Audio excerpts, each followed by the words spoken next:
Bem, pessoal, sei que estão todos muito cansados, né? Em virtude justamente de estarmos desde as 8 abordando a temática. Muito do que eu vou falar, os colegas já falaram, então eu vou tentar ser, digamos assim, o mais inovadora possível, embora que os temas se entrelaçam e muito do que eu vou ter que abordar acaba, de alguma forma, tendo que renovar alguns conceitos que foram colocados anteriormente pelos colegas, mas eu vou tentar não trazer tanta repetição ao meu discurso. Em virtude justamente de que o Ricardo já me disse que eu teria no máximo meia hora para tentar trazer alguns slides aqui que eu trouxe a lista para vocês. Dizer que, assim como a doutora Juliana Salmito, meu nome é Juliana Couto, eu atuo também na promotoria de Bahia e minha atuação é junto à 5ª Vara Criminal, então a gente atua com a competência especializada em processos que tratam sobre tóxico. Então, essas questões de entorpecentes também é conosco. Daí porque a gente também tem uma expertise nesses processos que tratam sobre tráfico de drogas. A gente teve essa conversa com a tropa de Bahia e, assim, tratando um pouco da minha experiência.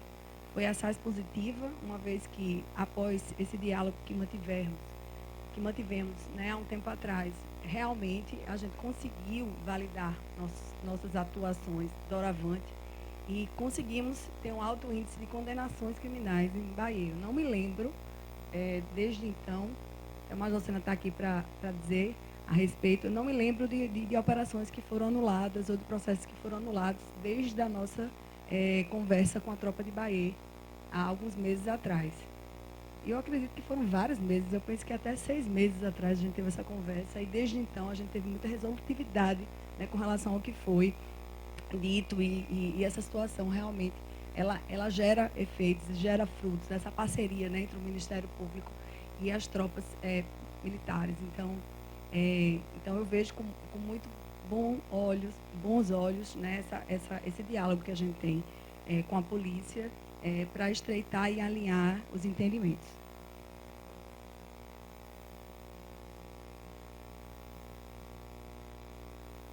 Será que tá ligado? Bem, o nosso objetivo não é minar a polícia, não é tentar de alguma forma intimidar ou fazer com que os policiais tenham receio de atuar. Muito pelo contrário. A gente quer dar segurança jurídica aos policiais, quer ampliar, né, o campo de visão de vocês no sentido de entender que algumas condutas vocês podem agir, vocês podem fazer. A sociedade, ela clama pela segurança pública. A gente tem facções criminosas adentrando a Paraíba com muita força. A criminalidade, ela tem se acentuado, né, bastante. E no cenário atual, a população realmente tem em vocês a última tábua de salvação. Então, assim, a população clama pela segurança, clama pela atuação de vocês, e nós, Ministério Público, entendemos e também clamamos, até como seres humanos, indivíduos, cidadãos, e também, né, como parte da comunidade e enquanto receptores dessa prova. Nós queremos que a polícia atue, mas a gente também tem a noção de que a atuação, para que ela se legitime e, ao final, a gente construa uma prova que a gente consiga segurar e que aquele indivíduo que foi preso, ao final, ele receba a sanção, a gente sabe que essa atuação ela tem que estar pautada nos entendimentos pretorianos, porque, senão, é uma frustração. Se é uma frustração a gente soltar, né, prender e depois soltar, é também frustrante, ao final, prender e ter aquela inocência daquele indivíduo, aquela absolvição ao final, em virtude justamente da ilegalidade da prova que foi produzida. Então, é muito triste para a polícia também agir e, ao final, ver aquele indivíduo ali solto ou absolvido, né? Então, a nossa atuação é sempre no pressuposto de que queremos que a polícia atue, mas queremos dar bases legais, queremos dar instrumentos para que vocês atuem conforme a legislação. Juliana já falou alguma situação relacionada ao Fish Expedition, que é justamente essa pesca predatória, essa busca desenfreada que se tinha anteriormente, de se achar que se podia abordar pessoas aleatoriamente em vias públicas, em virtude justamente de impressões pessoais ou de questões que aquelas pessoas possam trazer para nós, apresentadas por um estereótipo de algum indivíduo que seja oriundo de uma favela ou de uma área de vulnerabilidade, ou que traga algum trejeito próprio de quem é oriundo da criminalidade, essas impressões subjetivas elas não são mais aceitas. Então, não é mais possível realizar a ronda ou a revista, um baculejo, como se chama no linguajar popular, como uma praxe ou algo predatório ou aleatório. Na verdade, precisamos agora construir a nossa versão. Eu sempre digo assim, que a expressão atitude suspeita, ela ainda é possível. Só não é possível dizer que motivou aquela abordagem, porque foi decorrente daquele indivíduo ter agido de forma suspeita. A gente precisa só explicar. Né? A gente pode abordar o indivíduo porque ele esboçou uma atitude suspeita, mas a gente precisa explicar o que é que foi suspeito. Por que a gente agiu daquela forma? O indivíduo olhou para a polícia, virou o rosto. Ele demonstrou nervosismo e ele tentou fugir. Ele vinha para um lado e resolveu voltar para o outro. Ele resolveu alterar o curso da rota dele. Então, a gente só precisa detalhar essa atitude suspeita. Então, não é porque não se pode mais abordar ninguém se ele esboçou uma atitude suspeita. Na verdade, o que a gente precisa é explicar. A gente só não pode justificar que aquela abordagem ela foi decorrente de uma atitude suspeita. Essa expressão ela não é mais utilizada como um parâmetro para você autorizar a busca. Mas, se você explicar para um juiz que a atitude suspeita decorreu de uma série de fatores objetivos que aquela pessoa demonstrou naquele momento da abordagem, isso pode sim validar uma busca. Né? Então, a impressão subjetiva, o tirocínio, eu não posso dizer para o juiz, por exemplo, que eu abordei porque eu achei aquela pessoa, impressão subjetiva, eu achei aquela pessoa suspeita. Ou eu achei que, de acordo com a minha experiência policial, aquele indivíduo ele ostentava alguma atitude que eu achei que deveria abordá-lo. Não extirpar esse subjetivismo, essa impressão pessoal e entender que é necessário objetivar com fatos. O que vocês precisam é tirar o linguajar da impressão subjetiva e agora acrescentar ao discurso de vocês os fatores objetivos que motivam aquela situação. O que vocês entendem por suspeita? Qual foi, a partir da experiência pessoal de vocês, das experiências que vocês trazem relacionadas ao cargo de vocês, quais foram as condutas que vocês acharam ali que ele merecia a revista? E aí vocês objetivam, vocês pontuam.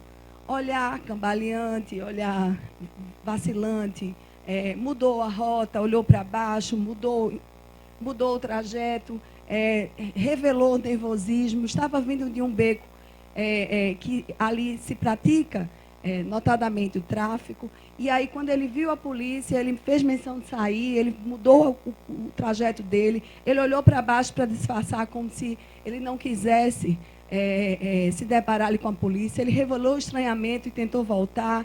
Então, assim, vocês só precisam exemplificar, né, essas situações que vocês, anteriormente, só precisavam dizer que o indivíduo esboçou uma conduta suspeita. Ou então, de acordo com a percepção e o tirocínio policial, aquilo ali se justificava. Hoje, né, o que é que o tribunal quer? Ele quer que você motive, você diga, esclareça todas as impressões que você teve daquele indivíduo em que ensejaram a atuação de vocês. O tribunal só quer isso, que vocês motivem. Que qualquer indivíduo que chegasse naquela situação à frente de vocês abordariam. Poderia ser a rainha da Inglaterra ou o presidente da República. Se ele estivesse naquela situação, dentro daquele ambiente, agindo daquele modo, esse indivíduo seria abordado. Então, o tribunal ele apenas quer que hoje você objetive. Mas não que você não vai mais poder abordar. Não que você não vai mais poder abordar se o indivíduo apresentar uma conduta suspeita. Só não vai justificar isso. Mas você vai poder destrinchar de forma objetiva todas as condutas que aquele indivíduo externou e que você entende que ali havia aso, né, para um juiz de probabilidade de que ele pudesse trazer consigo algum instrumento ou objeto ilícito. Aqui eu trago um entendimento do STJ, que ele traz um pouco da nossa experiência prática, né, que diz assim, que não se desconsidera que os agentes de segurança, em virtude da experiência adquirida, possa ter certa intuição sobre algumas situações. Da mesma forma que o magistrado, com anos de carreira, eventualmente sinta que o réu ou testemunha esteja mentindo. Entretanto, esse juiz não pode fundamentar uma condenação do réu, aduzindo apenas que sentiu que o réu ou testemunha mentiram. De igual forma, não é possível justificar uma busca que se constitui como medida restritiva de direito individual, com base apenas na intuição ou impressão subjetiva. É a mesma coisa. O juiz ele não pode dizer, eu senti que o réu está mentindo e por isso eu vou condená-lo. Ele vai ter que motivar o convencimento dele. Ele precisa trazer elementos e dados objetivos que formaram a sua convicção no processo. Da mesma forma é o policial. Ele não pode colocar naquele depoimento dele uma impressão subjetiva. Eu abordei porque ele era oriundo de uma facção criminosa e aí eu resolvi abordá-lo. Ou então porque ele trajava uma roupa, como Juliana colocou aqui, que era vinculada a uma dada facção criminosa. Situações, impressões subjetivas, elas não podem ser colocadas para justificar a abordagem. Mas, se objetivar e trouxer elementos objetivos e factíveis, né, fáticos, se consegue aí justificar uma prova que vai ser convalidada e mantida perante as instâncias superiores. Como eu falei, né, o tráfico de drogas, ele hoje, entendemos que ele é o motivador da crescente onda de criminalidade, né? E, embora seja um crime, né, que na nossa percepção ocasiona severas máculas à comunidade, destrói famílias, gera insegurança pública, usurpa o poder estatal, fomenta homicídios, né, sobrecarrega serviços públicos de saúde, segurança e justiça, deveria ser um crime, digamos assim, tratado com rigor maior pelos tribunais superiores. Ele hoje é a modalidade de crime que mais enseja nulificação de provas.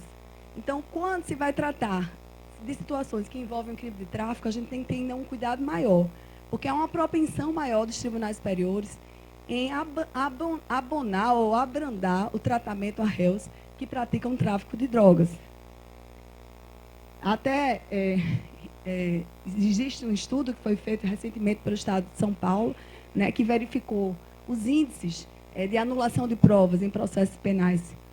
E se verificou que a maior prevalência de nulidades de ações penais lidam justamente de forma absoluta com processos que concernem ao tráfico. Então, a gente tem que ter muito cuidado quando a gente lida com situações que envolvem tráfico, para justamente observar todos os critérios e ponderações que foram aqui ditas, a fim de que a gente não traga a nulidade da prova e, por outro norte, o que a gente não quer, a impunidade desses indivíduos que trabalham com tráfico, porque, ao nosso sentir, é o crime que enseja a maior mazela social já vista, né, porque é a partir dele que vários outros crimes são praticados e decorrentes, como crimes patrimoniais, homicídios, sempre tem como base ali o tráfico. Então, muito cuidado para justamente a gente não ter essa anulação de processos que lidam com o tráfico.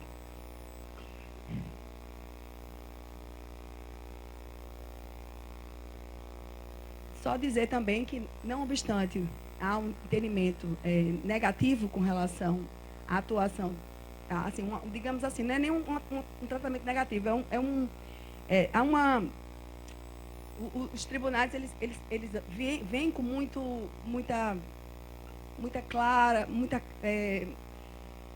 cuidado o réu que atua com tráfico e muitas vezes abona as condutas e justamente é mais fervoroso com relação às atuações policiais.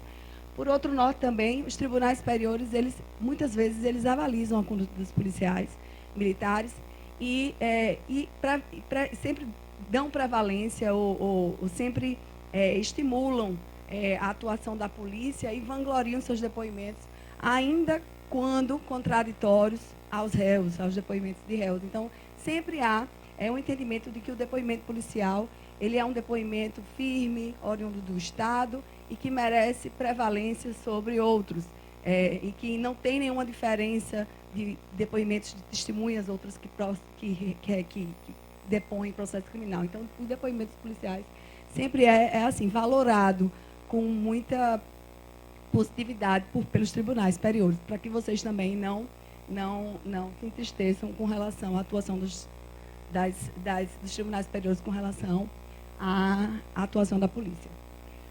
Com relação a essa questão da narrativa, é o que já foi dito por doutora Juliana, que eu reforço, né, a necessidade de elevar o nível da narrativa, no sentido de que vocês tentem objetivar o quanto possível, né, os termos circunstanciados de ocorrência, os depoimentos policiais, sempre tragam ali dados objetivos que fundamentem a atuação de vocês, para que não se deixe aso a se entender que aquelas atuações elas foram motivadas por impressões subjetivas ou decorrentes de uma característica pessoal de algum indivíduo. É necessário que o julgador, ao analisar aqueles fatos objetivamente expostos, tenha a convicção de que a atuação da polícia não se deveu a uma implicância pessoal com o sujeito, em razão de sua cor, classe social, procedência, fama ou etnia, mas que se deparasse com a pessoa mais rica do bairro ou influente da cidade, dentro daquelas circunstâncias seria alvo da atuação policial. Então, é sempre nesse viés de objetivar os fatos e não trazer à tona as impressões subjetivas. Sobre a questão da busca pessoal, eu vou passar essa parte do conceito, uma vez que a doutora Juliana e o doutor Levi já trouxeram muito dessa situação. Há uma lacuna com relação ao que se entende por fundada suspeita, daí porque a gente tem que realmente se até aos casos práticos que são trazidos e a partir do que os tribunais entendem por fundada suspeita, nós verificamos que essa situação possa ser uma justa causa apta a respaldar a atuação da polícia. Então, não existe efetivamente um conceito do que seja justa causa, mas apenas uma gama, né, de indícios concretos baseados no juízo de probabilidade de que, de forma objetiva, se estatua aí que aquele indivíduo possa estar trazendo consigo drogas, armas e produtos de ação delituosa ou outros objetos que constituam corpo de delito. Então, a justa causa fundada suspeita é esse conjunto de indicativos que trazem esse juízo de probabilidade que aquele indivíduo possa estar trazendo consigo armas, objetos ou instrumentos de prática de delito.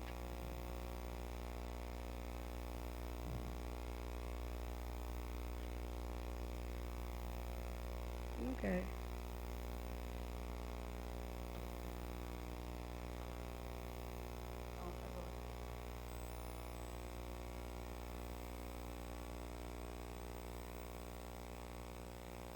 Eu trouxe aqui alguns exemplos, muitos dos exemplos já foram trazidos por doutora Juliana. Eu vou realmente, enfim, passar muitas dessas questões práticas. Como eu disse, não existe uma situação que eu possa delimitar como justa causa, mas existem exemplos que eu posso trazer e que podem pautar a atuação de vocês no dia a dia, no sentido de que, uma vez que vocês se depararem com essas situações, vocês já sabem que estariam ali legitimados a agir. Por quê? Porque tribunais superiores já entenderam essas situações como legítimas e possíveis. Como é o caso de descartar material, o indivíduo foi visto descartando material, fazendo um movimento abrupto, ele foi visto segurando algum objeto não usual na rua, determinada situação, ele estava no local ermo e trazia consigo um cofre. Não é comum o indivíduo trazer um cofre numa viela né, de periferia. Então, essa situação também legitima a abordagem no sentido de verificar o que aquele indivíduo traria naquela situação dentro daquelas circunstâncias. Iniciar a evasão do local é uma situação bem comum, né, de se abordar um indivíduo uma vez que ele, ao ver a polícia, evadiu.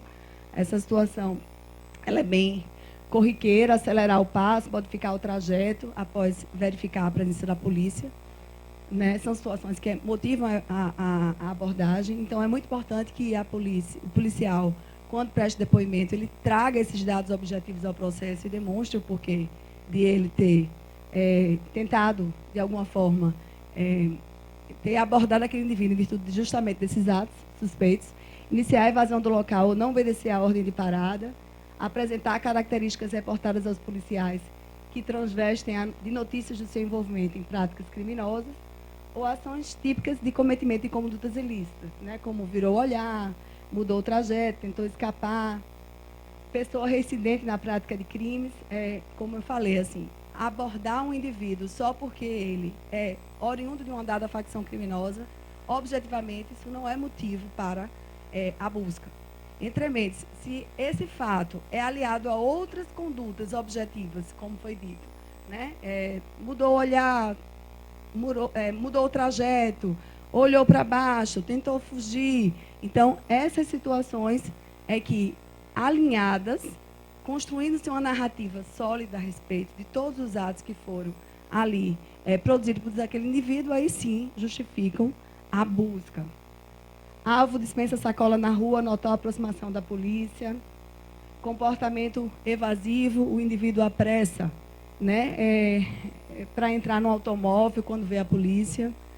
Então, assim, sempre quando aquele indivíduo ostenta alguma conduta que não é usual de um indivíduo comum ou médio, né, e que ele tenta, de alguma forma, se esquivar daquela abordagem policial ou se vê atônito diante daquela situação, que não seja um mero nervosismo, porque os tribunais também entendem que o nervosismo em si não seja a busca, uma vez que se entende que todo indivíduo, ao ver a polícia, fica nervoso.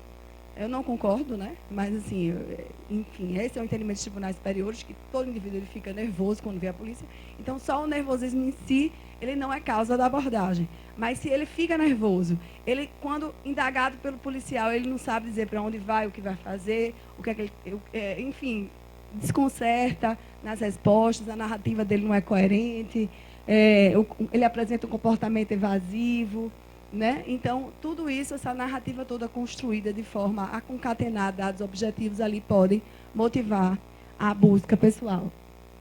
Recebimento de uma denúncia anônima pela polícia, em si, como a doutora Juliana falou, só a denúncia anônima não espelha aí a possibilidade da busca.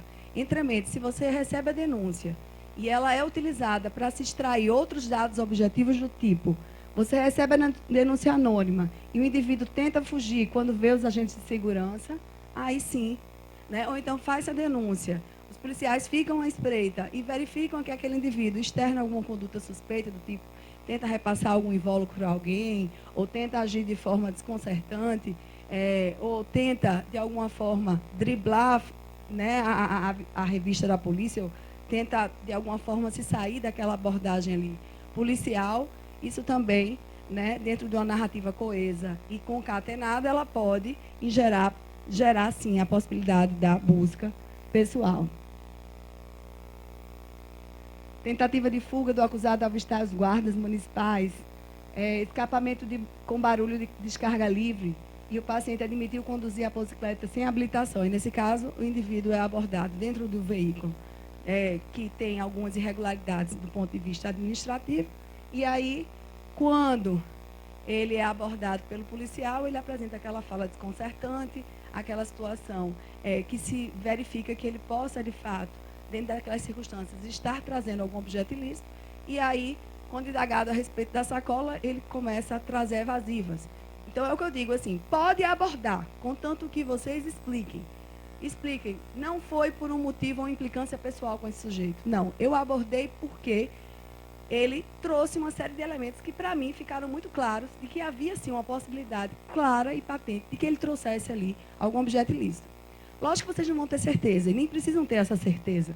Só tem a certeza quando abre o invólucro e vê se realmente há droga ou algo ilícito dentro. Mas existe uma série de indicativos objetivos que são possíveis de ser trazidos, que demonstram que havia uma probabilidade muito grande daquele indivíduo trazer aquele objeto ilícito dentro daquela sacola. Indivíduo sai de um beco conhecido pelo comércio de drogas, segurando uma sacola. É também uma atitude suspeita, uma atitude que merece ser vista com a reserva, né? Então, tudo isso já foi situações que eu trouxe aqui, que foram situações legitimadas, que os tribunais já aceitaram como arrazoados possíveis de caracterizar uma busca pessoal lícita.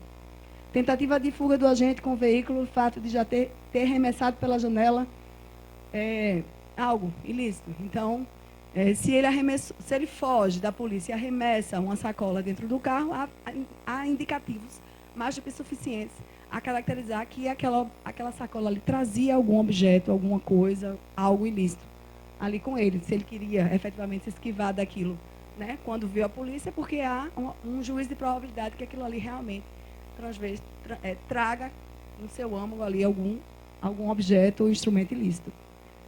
Transeunte avista a viatura, muda a intensidade do passo e a direção da via, em local ermo. Nenhum comércio estava em funcionamento, nenhuma linha de ônibus passava ali. Diante da mudança brusca de itinerário, a equipe optou pela abordagem.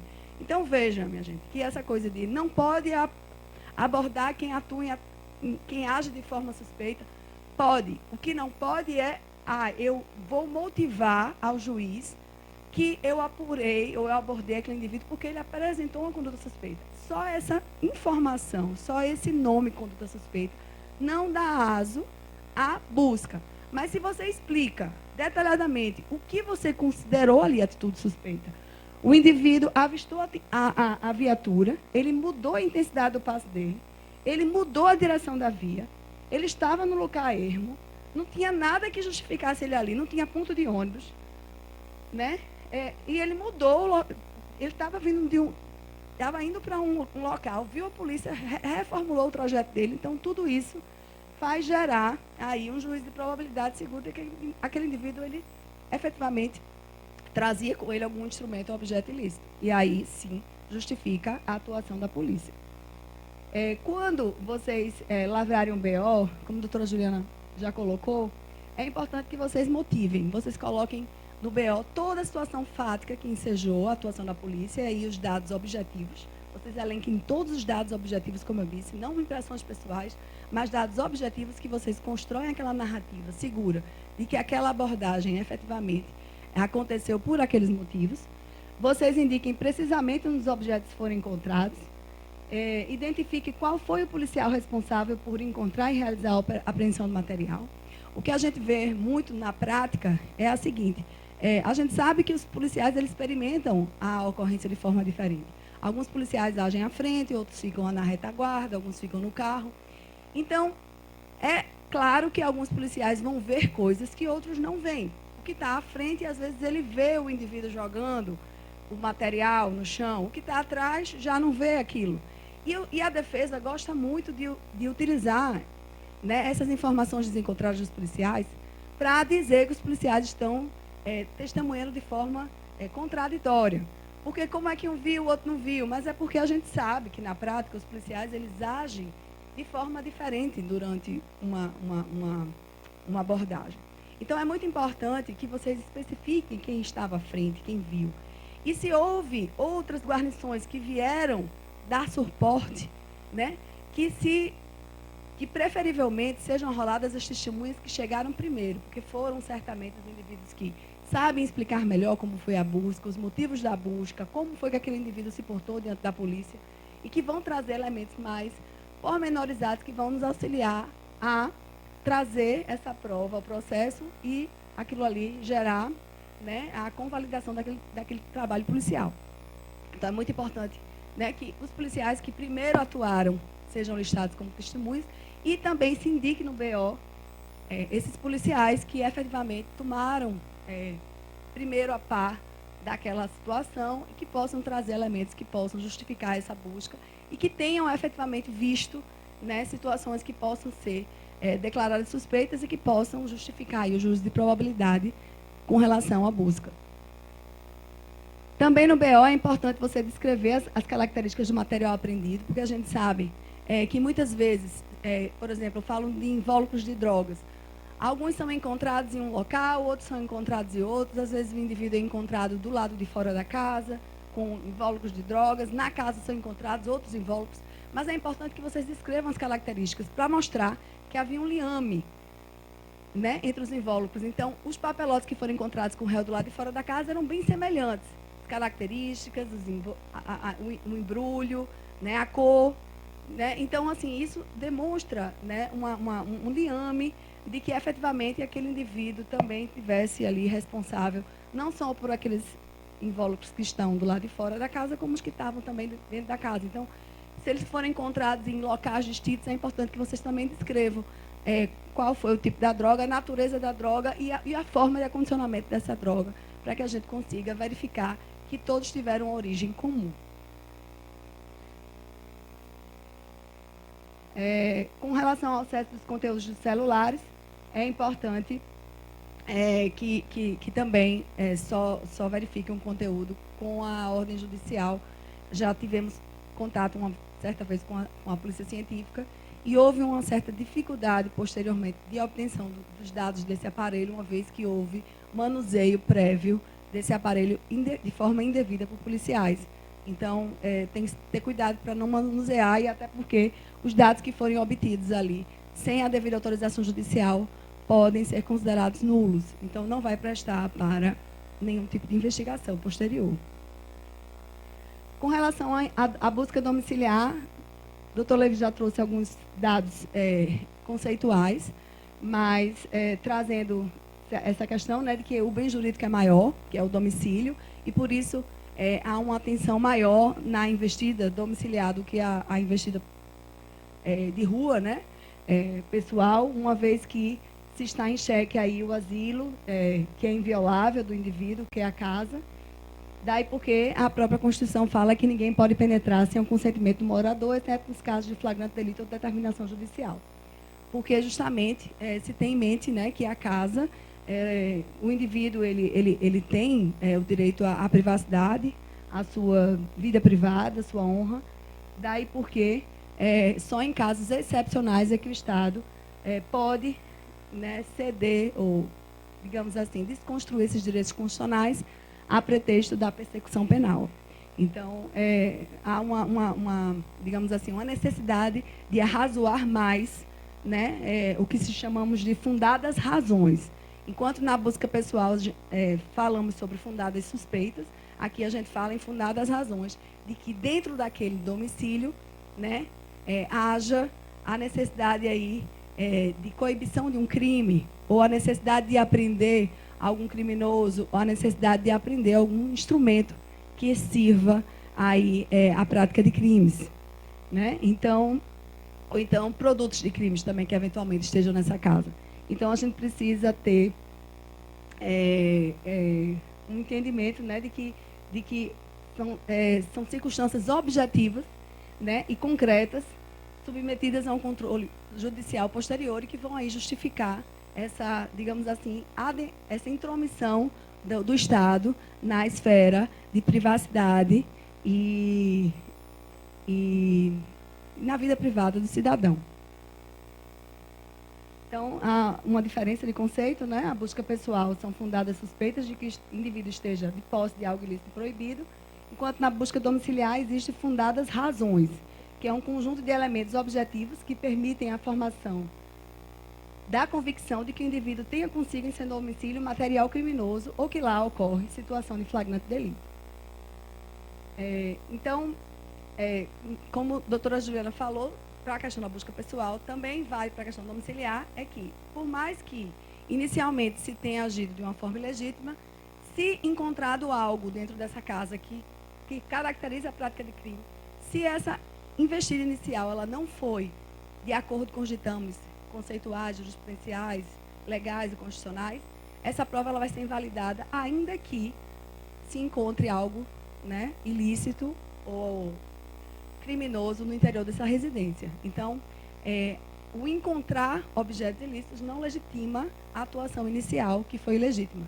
Então, é preciso que a gente construa efetivamente uma narrativa ou amealhe provas, né, ou pelo menos construa uma narrativa de dados objetivos que permitam, né, se concluir que dentro daquela casa, dentro daquelas circunstâncias, o policial realmente tinha plena, se não tinha certeza, porque não tem como ter certeza de que aquela casa abriga um criminoso, que tenha ali sendo palco, está sendo palco de um crime, mas pelo menos há um juízo de probabilidade praticamente seguro, ou pelo menos há uma probabilidade muito forte de que aquilo ali efetivamente esteja acontecendo dentro daquela casa, dentro daquele cenário objetivo de fatos que foram ali revelados.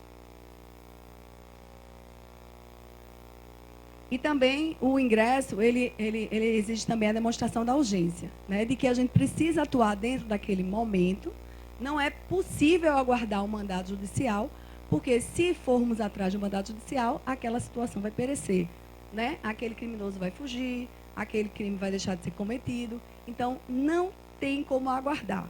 Há também a necessidade de se demonstrar que havia uma grande probabilidade do crime estar acontecendo dentro daquela casa e não tinha como aguardar. Era preciso agir dentro daquele exato momento. Isso também vocês precisam demonstrar, né? A necessidade de agir sob pena de perecimento daquela prova. Como eu falei, né? Assim como a justa causa para a busca pessoal, as fundadas razões para a busca domiciliar não é, digamos assim, não é um conceito estático ou é algo que a gente possa efetivamente declinar aqui. Olha, a solução mágica do problema é esse. Não. Existem decisões jurisprudenciais que acatam essas razões e esses critérios objetivos como parâmetros para que vocês possam agir. E é por isso que a gente sempre traz jurisprudência. Pode ficar cansativo, pode parecer que a gente é repetitivo, mas a gente só trabalha, ou só tem como trazer à lista esses conceitos de fundadas razões, fundadas suspeitas, justa causa, quando a gente traz exemplos. Porque aí a gente tem a segurança de dizer a vocês, se vocês agirem desse modo, os tribunais superiores já acolheram essas teses e legitimam a atuação de vocês. Né? Então, assim,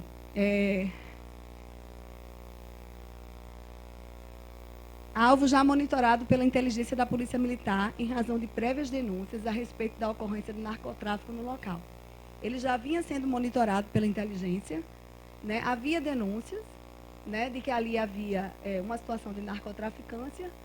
Alguns tribunais já entenderam como possível, né, o ingresso das forças policiais nesse domicílio diante dessa situação.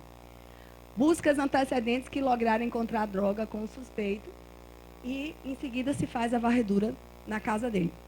Essa situação, eu tenho que ter muita cautela na hora de explicar a vocês. Eu já vi várias decisões, né, que invalidam a prova.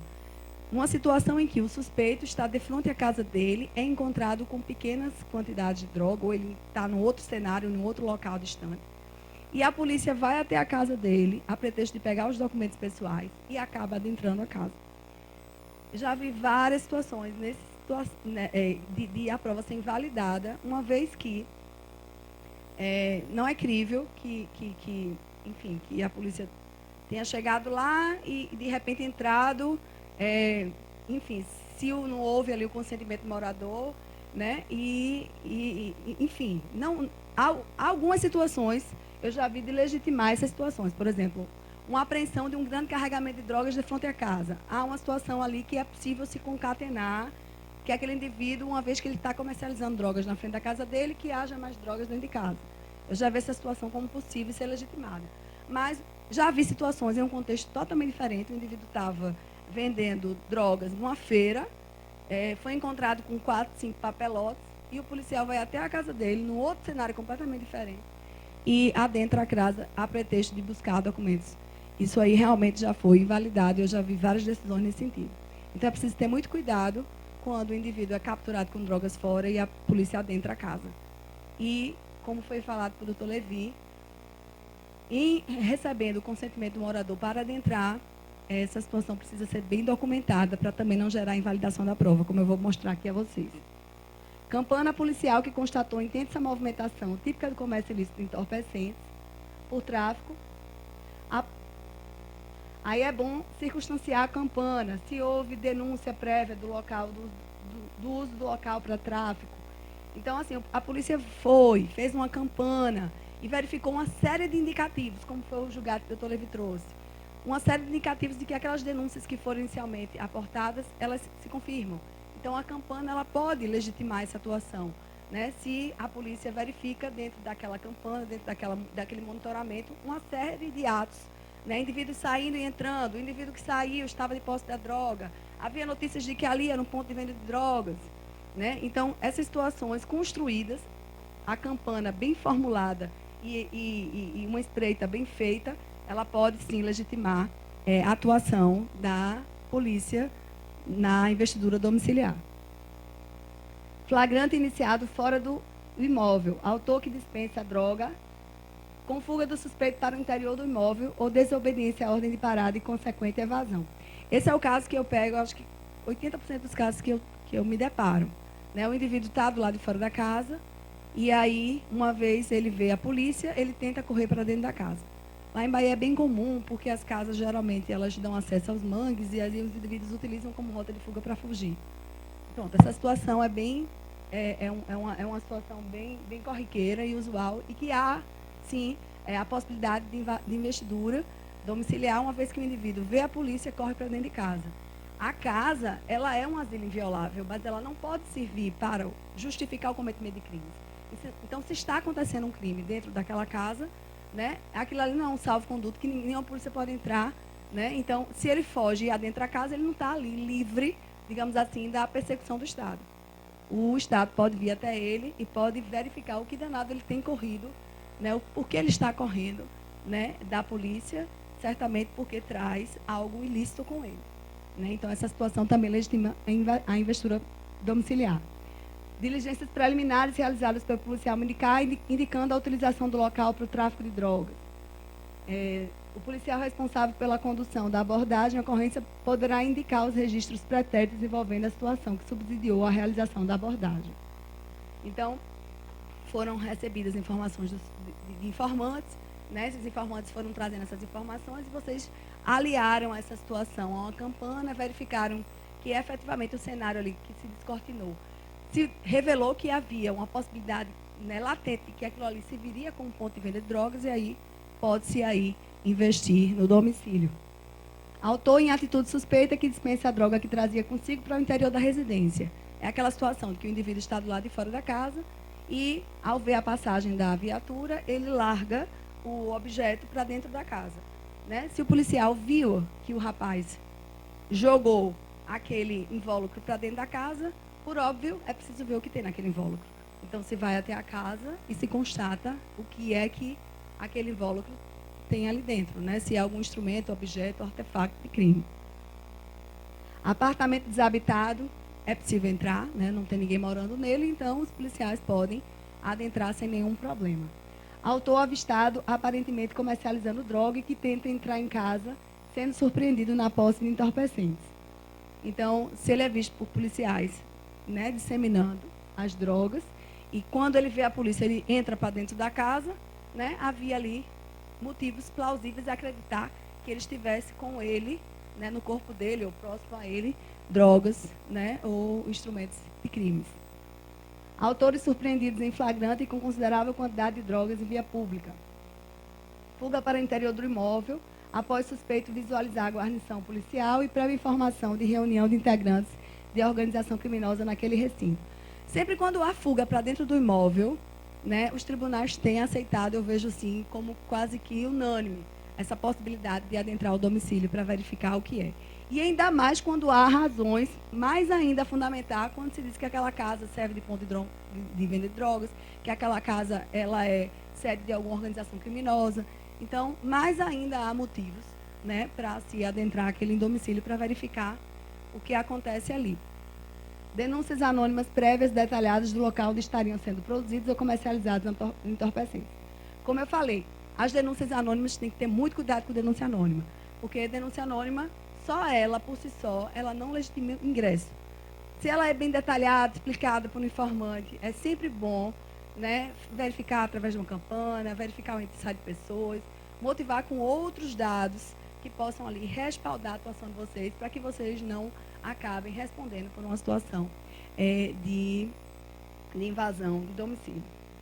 Acusado que mostrou aparelho telefônico contendo fotografias de produtos ilícitos na sua casa. Eu já vi também, agora é bom ter cuidado. Vi uma foto de um tempo atrás de uma pessoa que estava nessa casa com arma. Né? Aí, é assim, só a foto, é bom ter cuidado. A foto aliada a outros fundamentos para poder entrar na casa do indivíduo. Certo? Porque tem que ter muita atualidade, né? E muita convicção de que aquele indivíduo esteja com aquela arma naquele momento, dentro daquela casa, para poder entrar. Né? Uma situação que aconteceu há um mês passado, que ele estava com essa foto nessa casa.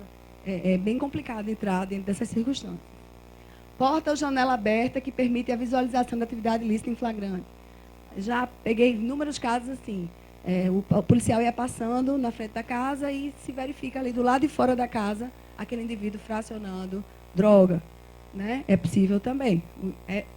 Além de haver, aí não há mais nenhum juízo de probabilidade que aquela casa sirva para prática de crime. O crime ele já é visto, né? Então a situação aí é mais evidente de flagrante delito.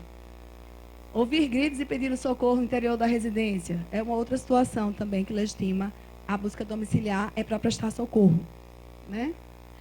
Denúncia do uso do local para o tráfico e constatação do cheiro da droga.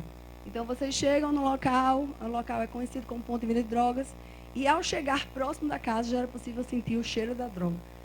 Juliana até me lembrou uma situação, né, de que a maconha, ela hoje, o uso da maconha hoje não é mais um crime, né, que possa se dizer assim, que é típico, que seja aquelas sanções criminais, inclusive a prisão. Então, em virtude disso, é bom fazer essa distinção no cheiro da droga como se for algo depositado ou se for o cheiro da droga como um indivíduo que esteja fumando. Se for um indivíduo fumando maconha na frente da casa, isso, óbvio, não vai legitimar a entrada. Mas se você chega perto da casa e sente aquele cheiro, né, como se tivesse um armazenamento de droga ali naquele recinto, aí sim, e aliado a outras circunstâncias, como, por exemplo, ali se vir como ponto de venda de drogas, né, denúncias de que ali é um ponto de venda, entre e sai de indivíduos, isso tudo vai legitimar a construir aí uma narrativa que possa viabilizar a investidura do domicílio. Policiais entraram na residência não somente em razão de denúncia anônima, mas após terem monitorado o local e visualizado o indivíduo com características idênticas às antes apontadas, sair do imóvel onde estavam substâncias ilícitas. Após a abordagem em busca pessoal, constatou-se que o sujeito portava mochila com resquícios de forte odor de maconha. Aí, portanto, sendo permanente o crime de tráfico, a busca domiciliar no imóvel está em consonância ao disposto na Constituição. É aquela situação, construir sempre uma narrativa com todos os detalhes possíveis para poder se mostrar que é possível ali fazer esse juízo de valor de que dentro daquela casa havia, de fato, uma situação de cometimento de crime. Acusado abordado pela polícia em momento anterior ao ingresso em sua residência, sendo encontrada droga em seu poder. Então, antes de entrar à casa dele, já foi possível ver que ele estava com drogas. E aí os policiais chegaram na porta da casa dele, encontraram e viram ali dentro da sala a arma ali estampada na sala, né? Então, se é evidente antes do ingresso aquela situação também de ilícito dentro da casa, aquele indivíduo que já vinha numa situação de flagrante, ainda mais corroborado está aí o fato de o policial poder adentrar a casa para capturar aquela arma que ele já vê de antemão que existe dentro daquela residência. A polícia realizava rondas de rotina quando visualizaram um agente que correu em direção a um beco e ao perceber a presença da polícia, percebendo que ele pulava um muro de uma residência. Os policiais incursionaram no domicílio e surpreenderam com armas e drogas. Após a varredura na casa, foram identificadas mais armas e drogas. É aquela situação do indivíduo que corre, né, em direção a um beco e em seguida ele pula para uma residência. Mesmo que a residência não seja dele, é possível os policiais ir até a casa, né, e entrar ali, ainda que seja um consentimento morador, para poder capturar aquele indivíduo que fugiu da polícia. Denúncia anônima ou informação da inteligência conjugada a uma campanha. Monitoração prévia por dias associada à informação de que os alvos entregariam uma sacola contendo entorpecentes e se visualiza essa entrega, né? Então, sempre essas situações, né, de que o indivíduo corre, a campana é feita, se verifica aquela situação que foi apontada como suspeita, ela é confirmada quando vocês chegam lá e vocês verificam algum indivíduo saindo da casa com a droga, ou então entregando a droga a alguém, né? Detendo a informação de que o suspeito é chefe do tráfico, o local é conhecido como ponto de venda, os policiais ingressam no domicílio do suspeito, que empreendeu fuga após avistá-lo. Então, o indivíduo é suspeito do tráfico, e os policiais entram na casa dele, e quando chega próximo da casa dele, esse indivíduo é visto pulando o muro. Isso lá em Bahia é bem comum, né? Os policiais recebem a denúncia, aportam o local, e quando chegam próximo, verificam que aqueles policiais, que aquelas pessoas que estão dentro da casa estão tentando fugir. Então, há um indicativo provável de que dentro daquela casa há uma situação criminosa, porque ninguém foge se não tiver nada ilícito ali dentro, né? Então, é possível que aquele indivíduo traga com ele algum produto criminoso. Então, diante dessa situação, é possível também a investidura domiciliar. O STF entendeu como válida a incursão domiciliar do indivíduo que é surpreendido com porções de maconha no veículo e, após a abordagem policial, é encontrado com mais entorpecentes em seu lar. Por isso que eu digo, é oscilante essa questão do indivíduo que é pego com a droga fora de casa e, em seguida, o policial vai até a casa dele e encontra mais drogas. Eu já vi situações que legitimam, como eu também já vi situações de anulação. Então, é sempre bom ter cuidado. Né? O importante, eu acho que o que mais valida é quando essa apreensão é muito próxima do local. Mas quando é um contexto diferente, a menos que o indivíduo esteja com muita droga ou ele esteja com muito artefato de crime que demonstre que efetivamente ele tenha, ou ele traga aquilo ali com certa frequência, que ele pratica aquela mercância com certa frequência. É o caso que eu me deparo com muita frequência essas situações, justamente daqueles indivíduos que mantêm a droga dentro de casa e saem para comercializar com pequenas quantidades para poder, de alguma forma, livrar o flagrante ou, pelo menos, fazer a polícia acreditar que se tratava de um consumidor. Né? Então, tem que ter muito indicativo de que ele tinha mais droga em casa. Né? Ou então, se pedir autorização para se entrar na casa, porque ele não já estava em flagrante lá fora, talvez seja melhor garantir o certo do que ir para a casa dele e acabar nulificando, né, a investidura domiciliar. Então, é bom ter cuidado com essa invasão logo após a apreensão fora de casa de tóxicos. Né? Mas eu já vi situações como essa do STF que validam a prova, dependendo do contexto, efetivamente possibilidade ou probabilidade de que aquele indivíduo realmente mantinha a casa, o esconderijo da droga e saía para fora de casa com pequenas quantidades para, de alguma forma, driblar a fiscalização policial. Então, bem cuidado com relação a essa configuração de hipótese. Né? O STF validou a incursão do domicílio, que se sabia ter sido alugada à facção criminosa e seria utilizado para armazenamento e distribuição de entorpecentes. Então, houve a denúncia de que aquela casa servia à facção criminosa, seria utilizado para armazenamento e distribuição de entorpecentes, e os agentes receberam informação de que haveria ali grande quantidade de entorpecentes, e resolveram promover o acompanhamento tático e visualizou a movimentação de indivíduos. Então, é um contexto realmente que demonstra que aquela informação que se recebeu, de que aquilo ali era de fato um ponto de venda, que havia um armazenamento de drogas, pelas circunstâncias que se colocaram, era possível se acreditar que aquela informação tinha verossimilhança, tinha validade e era possível entrar. Aí o STF já entendeu como lícita essa busca domiciliar. Os policiais estavam patrulhando a ocasião em que as pessoas informaram que na casa de João estava ocorrendo tráfico. Monitoraram o local e viram uma pessoa na frente da residência que fugiu para o interior da casa quando avistou os policiais. É aquela situação, fugiu para dentro da casa, pode entrar. Os policiais, ao darem cumprimento à ordem de prisão relativa ao crime de homicídio, flagraram um novo crime. Não se tratou de uma busca aleatória, não saíram vasculhando o local. Os policiais não poderiam nem deveriam ignorar a prática de crime. É aquela situação. O indivíduo tem um mandado de prisão expedido contra ele, está dentro da casa, a polícia pode ir até lá para prendê-lo. Quando os policiais chegaram no local, viram ali, era bem flagrante, de que ele trazia com ele ali na estante uma arma. Está claro, os policiais não saíram vasculhando a casa dele, né? Porque é o seguinte, quando se cumpre o mandado de prisão dentro da casa, tem que se ter cuidado para não sair vasculhando essa casa. Porque o mandado é para prender a pessoa, não é para vasculhar a casa da pessoa, a menos que o mandado tenha lá autorização para busca e apreensão. Então, não é possível aos policiais, ao cumprir o mandado de prisão dentro da casa do indivíduo, sair vasculhando a casa dele para encontrar mais objetos de crime. Mas se aqueles objetos estão ali evidentes, claro, se consegue ver a olhos nus que aqueles objetos estão ali à casa, né? Já houve entendimento jurisprudencial de que é possível ali capturar aqueles instrumentos de crime. A questão do consentimento voluntário do morador. Como Levi falou, é realmente frustrante alguns entendimentos jurisprudenciais que realmente concedem ao Estado o ônus de provar que o morador deu consentimento e não o inverso.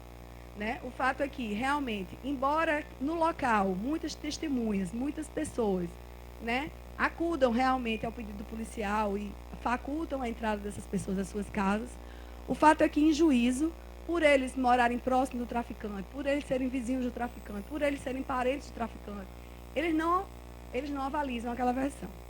E, por óbvio, é de se entender, porque a pessoa vai ficar ali, ao lado do traficante, né? E a polícia não vai ter como estar dando a retaguarda a ela ali indefinidamente, dentro daquele cenário.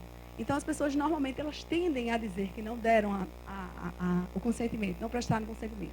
Daí porque é muito importante, para não invalidarmos a prova, uma vez que, segundo o STJ, havendo controvérsia entre a declaração dos policiais e do flagranteado, inexistindo comprovação de que a autorização do morador foi livre e sem ilícito de consentimento, impôs o reconhecimento da ilegalidade. Então, se houver dúvida, a dúvida favorece o réu, né? Então, pensando nessa situação, é que é importante que sempre que os policiais adentrem a casa de alguém sob o consentimento do morador, né, vocês peçam para a pessoa assinar uma declaração escrita, né, indicando sempre testemunhas, que se possível sejam testemunhas civis, pessoas que foram vistas lá no local e assinem, né, provando que realmente aquele indivíduo deu consentimento para que a gente possa juntar o processo e validar aquela prova, porque senão fica a palavra do policial contra a palavra da testemunha. E dependendo da situação e do contexto, sem o consentimento do morador, né, se a gente não teve um contexto prévio que objetivamente qualifique essa entrada, a gente possa perder a prova. Porque é óbvio, todas aquelas outras situações que eu coloquei são situações que podem entrar sem consentimento de ninguém. Então, essas situações que foram colocadas como justa causa legitimam a entrada sem autorização. Mas há situações, né, que a gente ainda tem dúvidas se estão ou não como legítimas, do ponto de vista dos entendimentos pretorianos. Então, se houver dúvida, né, se está atuando ou não em situação de justa causa, se prescinda do depoimento ou do consentimento do morador, é importante sempre que esse consentimento seja formal. E que se junte ao processo esse consentimento. Né? Aqui a gente tem um modelo aqui de termo de autorização, ingresso em domicílio, depois a gente pode expor, né, para que as guarnições, sempre quanto possível, tragam essa prova ao processo, para que a gente não perca, né? Porque imagine só, os policiais adentrarem a casa com consentimento do morador, se acham um carregamento imenso de droga ali, e ao final aquela pessoa diz que não permitiu e a gente perca essa prova, né? É frustrante para a polícia, é frustrante para o sistema de justiça, e não é efetivamente o anseio da população, né, que aquela prova se perca.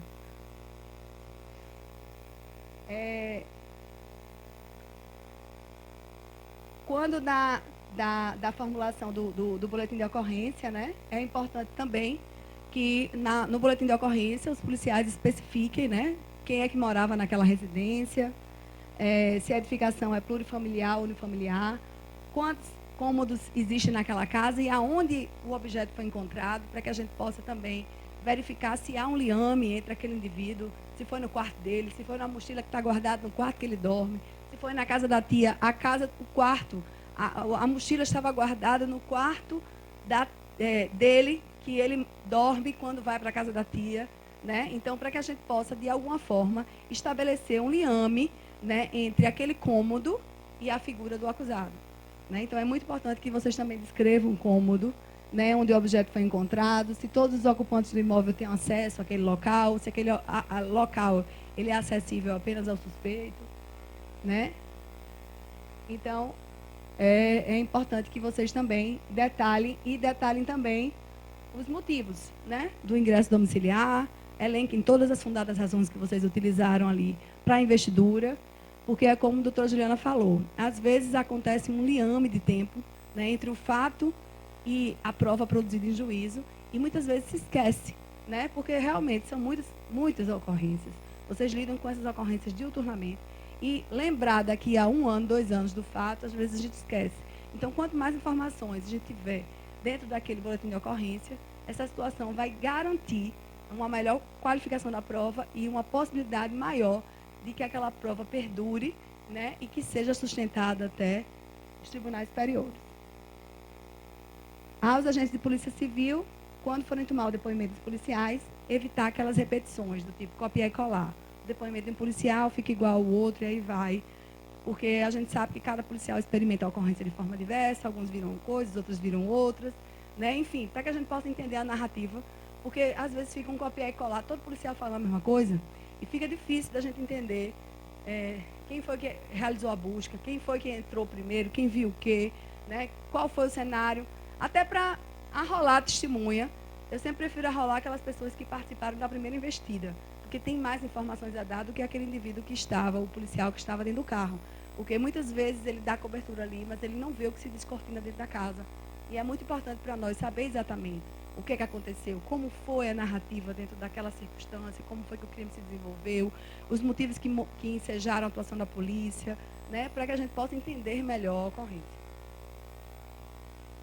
Agora é o último ponto, eu sei que estão todos morrendo e cansados. Só brevemente eu vou falar um pouco sobre busca veicular, que é aquela busca feita dentro do veículo, né, do indivíduo. Ela se assemelha muito à questão da busca pessoal, ela tem mais ou menos os mesmos parâmetros, né, da busca, a busca veicular e a busca domiciliar, a busca veicular e a busca pessoal, né, são institutos bem similares, né, e... Poxa, por que ela está andando sozinha? A ASO, sempre que houver fundada a suspeita de que alguém oculte consigo arma proibida ou objetos relacionados às infrações penais. Então, é sempre possível fazer a busca veicular quando houver uma probabilidade de que aquele indivíduo que está dentro daquele carro traga consigo algum instrumento ou objeto de crime. Né? Então, diferente, por exemplo, da busca pessoal, e que não é possível colocar uma linha de pessoas aqui na rua e sair de forma exploratória ou aleatória, investindo contra as pessoas, diferentemente da busca pessoal, na questão do veículo, né, é entendível, né, porque os patrulhamentos militares, rodoviários, eles podem fazer essa revista aleatória. Eles podem simplesmente parar um veículo, né, na rua e fazer uma linha de carros e sair abordando todos os veículos. Essa blitz, ela é autorizada, é possível, porque se entende que ali você está protegendo as rodovias, verificando se há os requisitos daquele condutor, para que ele possa conduzir o veículo, porque conduzir o veículo só pode ser algo que possa ser feito por alguém que tem habilitação legal. Então, é possível se verificar se efetivamente aquele indivíduo preenche os requisitos, se aquele veículo está em ordem. Então, a blitz, né, como também o patrulhamento de rodovias, né, a investidura em ônibus, né, patrulhamento de ônibus, para verificar a segurança daquelas pessoas que estão ali dentro daquele ônibus. Isso aí é possível ser feito de forma aleatória, a abordagem. O que não pode é a busca, é você partir para o segundo momento, do tipo, eu olhei o veículo, eu vi o indivíduo, conversei com ele, parei ele. Isso é a abordagem. Agora, eu vou agora apalpar ele. Eu vou agora mexer no carro dele. Para que eu passe para esse segundo momento de a busca veicular efetivamente ser executada, eu preciso desse juízo de probabilidade.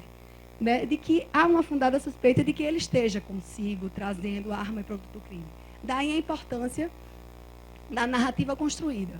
Bem, eu parei um indivíduo numa blitz de rotina e conversando com ele não sabia para onde ia, o que ele ia fazer, como a Janela colocou aqui. Chama duas pessoas em momentos distintos. Cada um diz uma coisa. Um ia para um canto, outro ia para o outro. Ninguém sabe dizer para onde, o que está fazendo, para onde ia, o que ia fazer, enfim.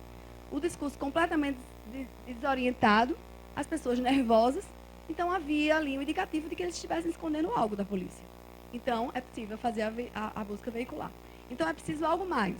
É preciso ter elementos que demonstrem que, dentro daquela situação ali, ele poderia estar escondendo algo, sim. E a gente precisava averiguar a pretexto da segurança pública. Certo? Então, como eu disse, a fundada suspeita é um conceito legal, mas que não é mensurado, não existe um dado objetivo que possa caracterizá-lo, por isso que eu volto àquelas situações da jurisprudência, né, de legitimar ou não a investidura veicular nas situações que foram ali colocadas. Tudo que se pode fazer, né, é sempre lastreado naqueles motivos razoáveis de envolvimento daquele indivíduo em uma atividade criminosa. Essa avaliação é motivada por fatores como comportamento do suspeito, informações recebidas, características do indivíduo ou características do veículo. As forças policiais têm autonomia para realizar esse juízo de probabilidade, contanto que se lastreiem critérios objetivos e não estereótipos, do tipo, eu estava fazendo a blitz, aquele indivíduo, ele é da facção Al-Qaeda e eu resolvi olhar o carro dele. Não é bem assim. Ele precisa trazer elementos que demonstrem que, embora ele seja da Al-Qaeda, ele tinha outros elementos, né, que ele trazia, né, que demonstravam que havia uma probabilidade ali dele estar escondendo com ele uma droga, uma arma, né? Agora, há uma situação que a jurisprudência vem entendendo, que é da denúncia específica, do tipo, a polícia recebeu a notícia de que aquele carro com a placa tal, da cor tal, está vindo do município de Gurinhém, indo para João Pessoa, transportando drogas. Aí sim, nessas situações, a jurisprudência pacífica, de que é possível proceder à abordagem, é possível proceder à busca, porque nesse caso havia uma informação específica, né, que havia uma verossimilhança, uma probabilidade muito grande que o indivíduo está trazendo um objeto ilícito dentro dele. Aí é possível a busca, uma informação específica de um veículo específico. Mas dentro de uma blitz, eu escolher quem eu vou abordar e quem eu vou revistar pela cara, né, porque a impressão subjetiva que eu tenho, aquele estereótipo, é um rapaz com cabelo louro, cabelo raspado, né? Isso aí já não é mais possível, né? A gente precisa qualificar esses com dados objetivos, né? Aquela informação que me fez gerar suspeita, um juízo de probabilidade de que efetivamente aquele indivíduo trazia consigo arma, instrumento ou produto de crime. A abordagem veicular pode resultar de uma situação de situação regular de fiscalização de trânsito, bloqueio ou blitz de rotina, oportunidade em que se procede à abordagem preventiva e genérica e por abordagem. Há de ser feita uma análise de conjunto comportamental do indivíduo, cuja realização se baseia na experiência profissional, que possibilita declinar situações concretas que justifiquem a abordagem, e, se for o caso, a busca. Então, é sempre na análise comportamental do indivíduo. Vocês sempre vão agir de acordo com o que o comportamento dele traz. É como a doutora Juliana colocou, não é sobre quem ele é, mas sobre o que ele faz dentro daquela situação que vai gerar a atuação da polícia. A abordagem decorrente do poder de polícia preventivo pode evoluir ou não para uma busca pessoal detalhada, né? Aí é o que eu digo, a abordagem é uma coisa, a busca domiciliar é um momento subsequente que vai prosseguir a depender da situação que aquele indivíduo apresenta de comportamento naquele momento. O STJ invalidou provas obtidas a partir da revista veicular fulcrada em suposto comportamento nervoso ou acusado de ter antecedente de tráfico de drogas. Então, eu já peguei processo lá em Bahia, que o indivíduo vinha circulando no carro e ele foi abordado e foi feita uma busca só porque ele era faccionado. Então, é muito cuidado, né, com relação a isso, porque só o fato de ser faccionado não autoriza a busca veicular, né? Pode até, né, ensejar, dependendo da situação, a abordagem para verificar documento e tal, mas de você apalpar, de você devassar ali o carro dele, realmente a gente precisa caminhar para um segundo momento que vai exigir ou vai requerer dados mais objetivos a partir do comportamento que ele ostenta para autorizar a investida veicular. Então, o STJ já decidiu, por exemplo, que rondar um posto de gasolina, o indivíduo estava rondando um posto de gasolina, o indivíduo estava fazendo um zigue-zague, o indivíduo estava circulando em região conhecida por roubo, denúncia anônima, circulação com retrovisor quebrado. Isso legitima a abordagem. A abordagem é possível, né? O que é que você está fazendo? Para uma primeira conversa, né? Você tentar perquirir dele, por que ele está rondando posto de gasolina, se ele está andando em zigue-zague, se ele está bêbado, se ele está fugindo de alguém, enfim, conversar com ele.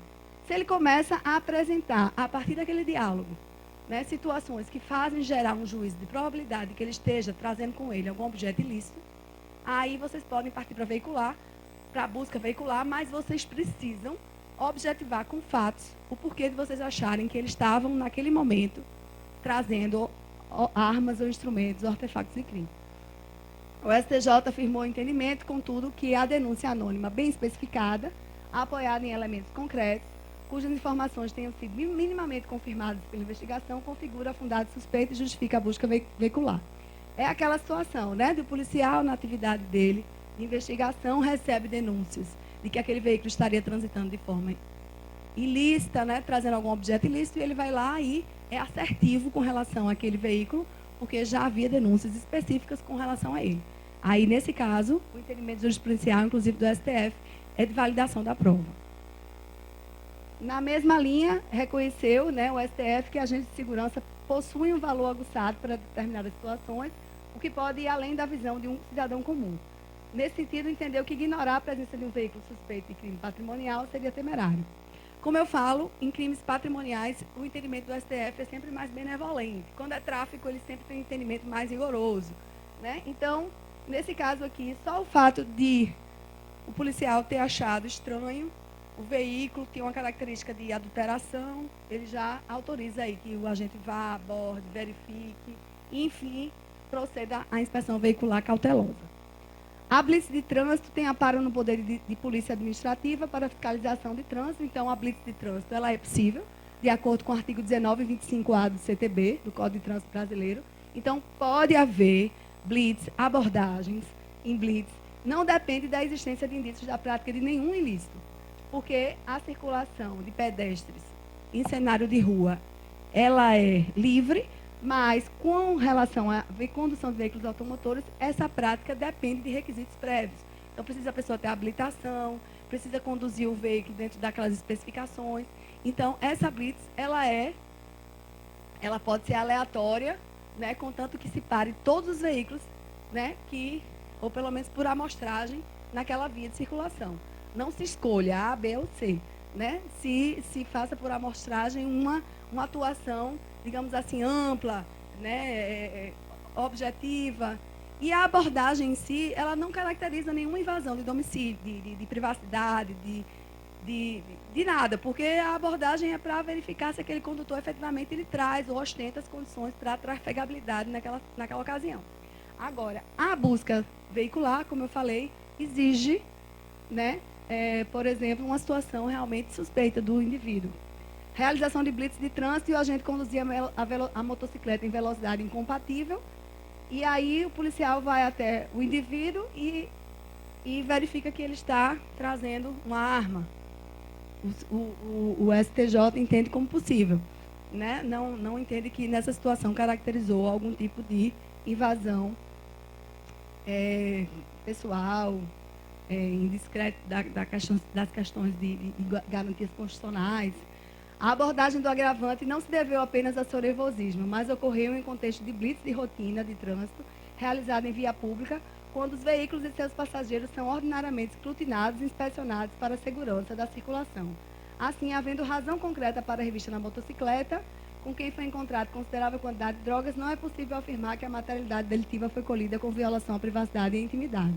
É aquela situação. Durante uma blitz de rotina, o indivíduo apresenta nervosismo exacerbado, né? E, nesse caso, ele era um motociclista e os policiais e o STJ entendeu aí ser possível, na ocasião, que esse motociclista fosse devidamente abordado e revistado. Aí eu coloquei aqui esse julgado como uma forma assim de vocês entenderem o que seriam esses fatos objetivos que vocês poderiam trazer para justificar a busca. Né? Por exemplo, no momento em que abordou o indivíduo, ao ser indagado sobre a origem e destino da viagem, o paciente demonstrou nervosismo incomum.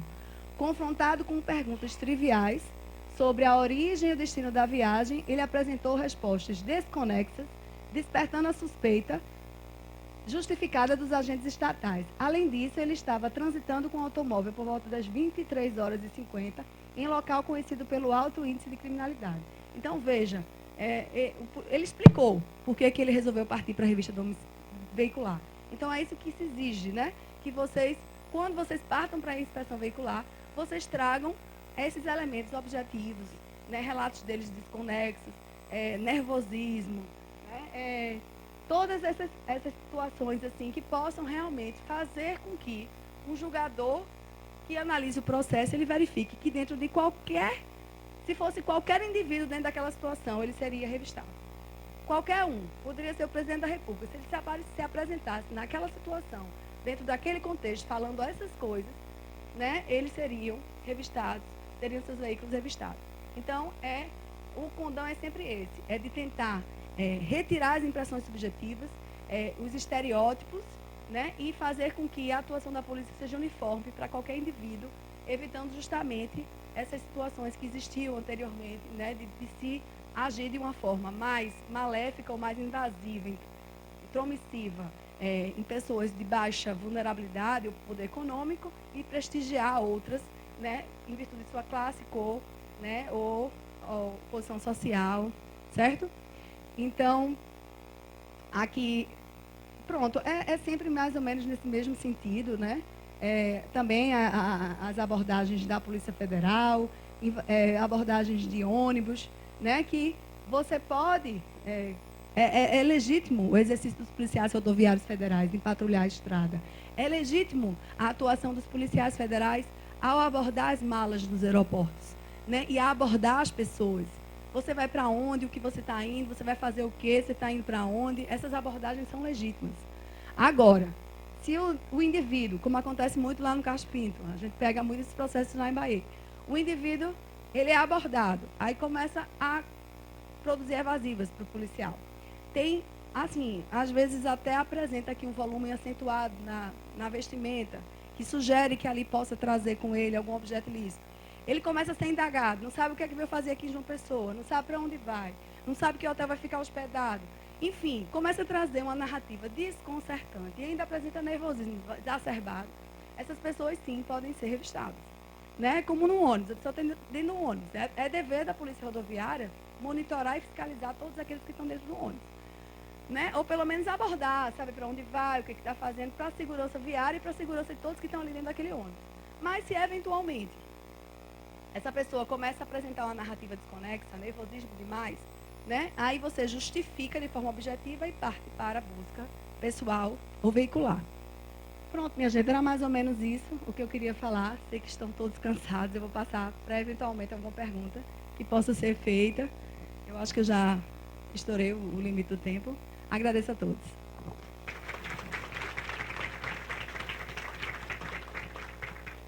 Também agradeço o empenho, a atenção de todos. Agora a gente tem alguns poucos minutos.